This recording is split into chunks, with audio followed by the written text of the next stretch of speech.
Hello everyone and welcome to the channel. I'm Emmanuel, I'm a Boeing 737 pilot and a member of PMDG's tech team. In this video we are going to talk about the approach all the way to final on VATSIM. So we are picking up where we last left off. In our descent we have a speed restriction of 280 knots. We are cleared to descend to reach flight level 130 at Buram, and we are talking to Munich area control. So at this point, the very latest, you should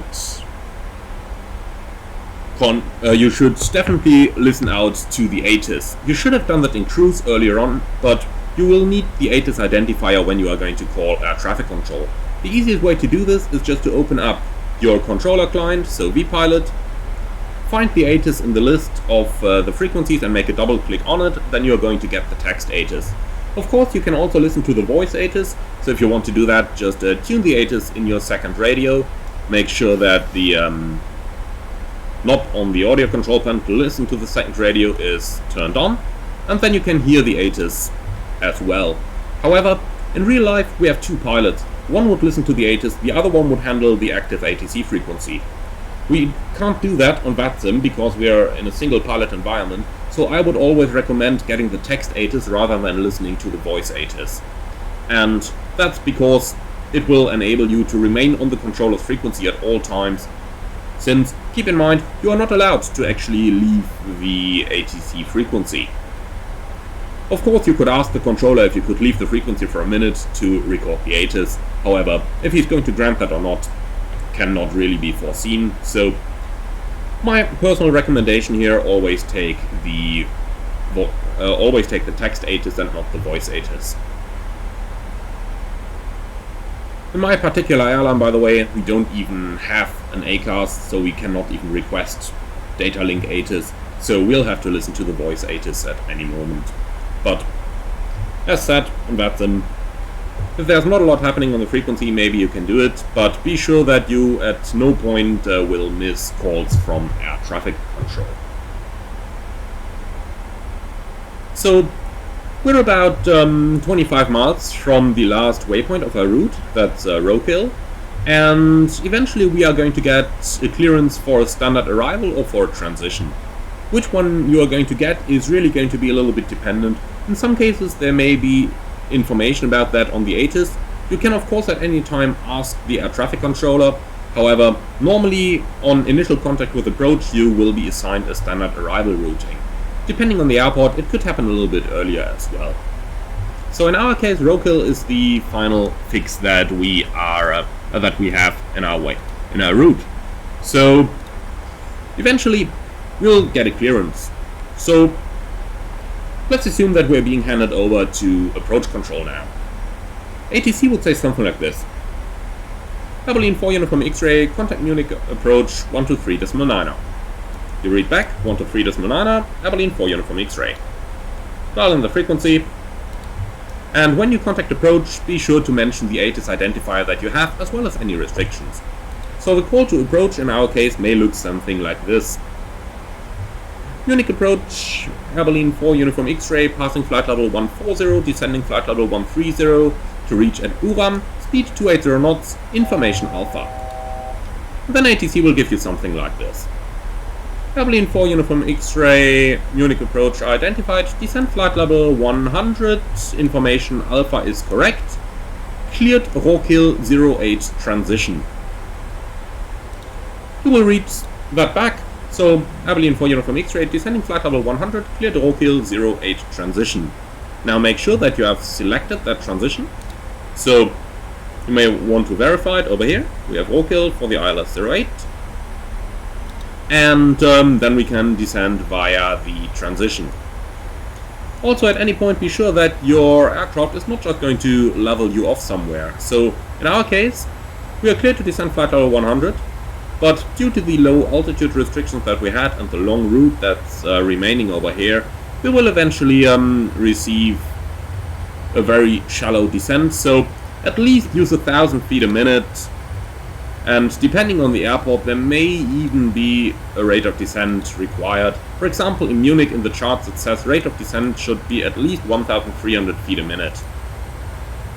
But Munich is among the exceptions here. Most cases they don't have a rate of descent assigned.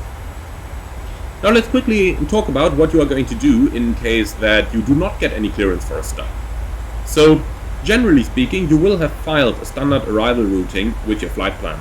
If you don't get any clearance from ATC, latest 10 miles prior to the waypoint, I would ask ATC confirm the routing after roadkill, or after whatever that last waypoint is.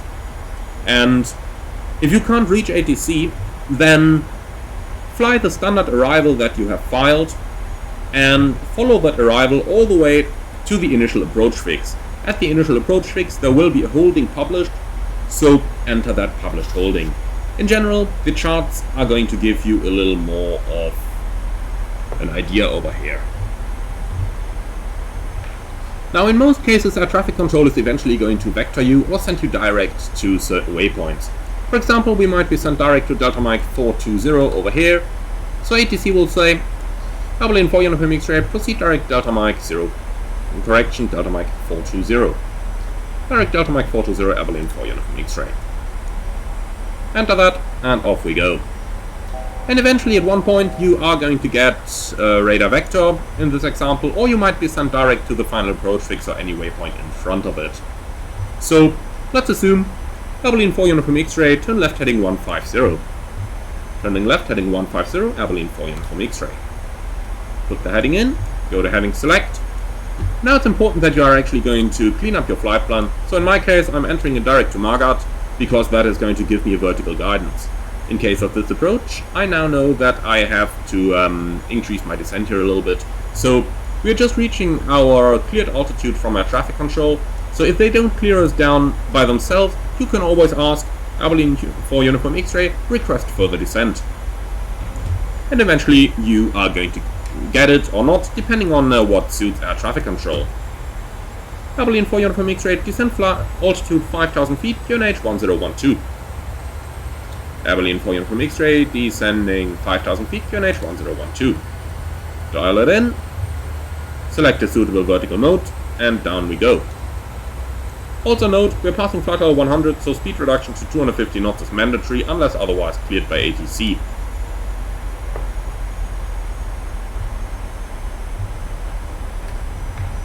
Let's help the airplane getting down a little bit, since we are quite a bit above the path over here.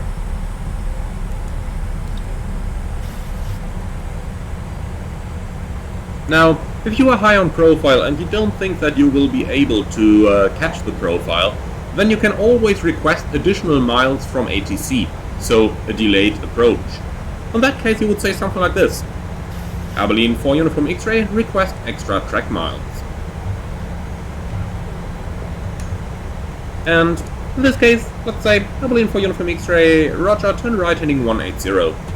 So now we're going to turn right heading 180. Depending on the airport that you're flying to, there may be an additional approach controller named as a director online.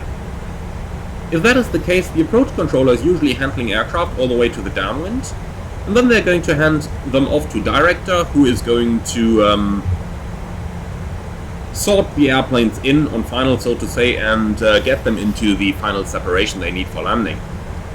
If you call a director, be sure that you are only going to call him using the call sign only. So let's assume that situation.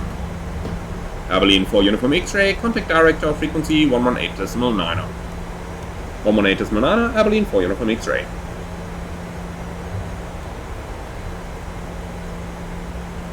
So since the director frequency is a time-critical frequency for radar vectors, we are limiting our call only to our own call sign. So you may call something like this: Munich director hello, Abilene 4 Uniform X-ray.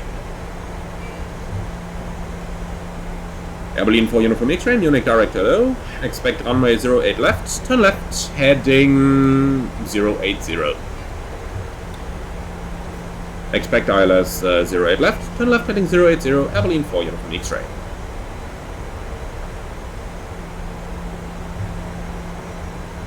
So, the landing runway will be assigned either by approach control or by the director.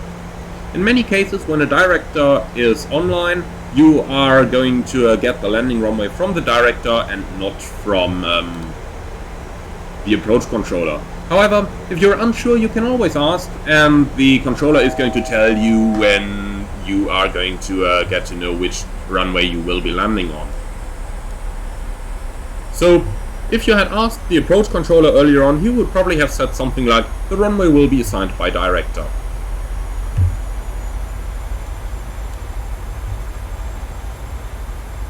Eventually, director is going to give you a final heading, which may look like this. Abilene 4 Uniform X-ray, turn left heading 050, cleared ILS approach 08 left. You are going to read back, turning left heading 050, cleared ILS approach runway 08 left, Abilene 4 Uniform X-ray. So you're cleared for the approach, and as soon as you are receiving sensible indications on your ILS, so you have a valid localizer signal, a valid glide slope signal, and you have the ident, you can arm the approach mode. In this case, the vector is taking us slightly on the airport side of the final approach fix, so director may correct and say something like Abilene 4 Uniform X-ray, then left heading 030, still cleared for the approach. Basically, when you are cleared for an approach, and the air traffic controller is giving you a new heading, the clearance for the approach is cancelled with that. So be sure that when they are doing something like this, you ask if you are still cleared for the approach, because many VATSIM controllers tend to forget this, and it may become a little bit confusing at times if you are actually cleared for an approach or not. So if any doubt exists, always ask air traffic control.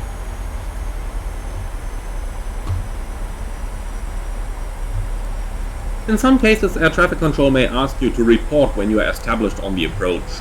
Basically, as soon as you have localizer capture, you can report established. So, in our case, Abilene 4 Uniform X-ray established, ILS 08 left.